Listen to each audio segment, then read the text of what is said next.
1 जुलै 2023 ला लक्झरी बस जळून 25 प्रवाशांचा मृत्यू झाला होता। अध्यक्ष महोदय, या 1 जुलै 24 रोजी आता 1 वर्ष पूर्ण झालेला आहे। त्यावेळेस मुख्यमंत्री महोदयांनी या कुटुंबाला प्रत्येकी 25 लाख रुपये देण्याची घोषणा केली होती आणि 25 लाख रुपयाची घोषणा केल्यानंतर 1 वर्षामध्ये केवळ अध्यक्ष महोदय सीएम फंडातून 5 लाख आणि केंद्र सरकारकडून 2 लाख 7 लाख रुपयाची मदत झाली।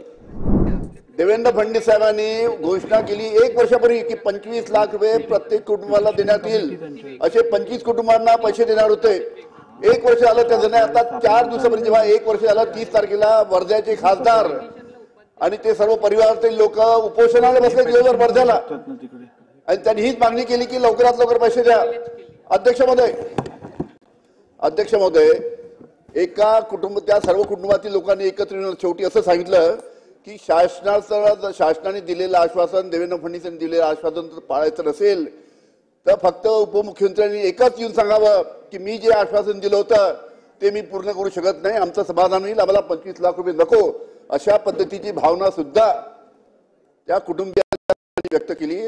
त्यामुळे माननीय दुसरे उपमुख्यमंत्री आहेत, कमीत कमी एका उपमुख्यमंत्र्यांनी दिलेला शब्द दुसरे उपमुख्यमंत्री इथे बसल्या हाऊसमध्ये ते तरी उभे राहून त्यांनी त्याच्यावरती घोषणा करावी अशी मी माननीय अजितदादा आहेत तिथे ऐकतात ते गांभीर्याने त्यांना विनंती करतो की अतिशय संवेदनशील प्रश्न आहे।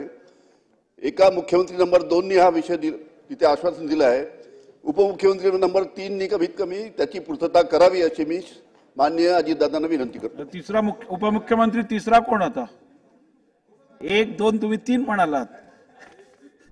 अध्यक्ष महोदय, याबद्दल त्यांनी देवेंद्रजींचं नाव घेतलंय, एकनाथरावजींचं नाव घेतलंय। त्या दोघांना मी विचारतो की असं काही घडलंय का, असं काही जाहीर केलंय का? त्यांनी सांगितलेलं असेल, घडलं असेलच, मी यांच्यावर काही गैरविश्वास दाखवतो अशातला भाग नाही। आणि कशामुळे राहिलंय ते राहिलेलं असेल आणि त्यांनी सांगितलेलं असेल तर ते केलं पाहिजे, तर ते करण्याच्या करता आम्ही लक्ष घालू।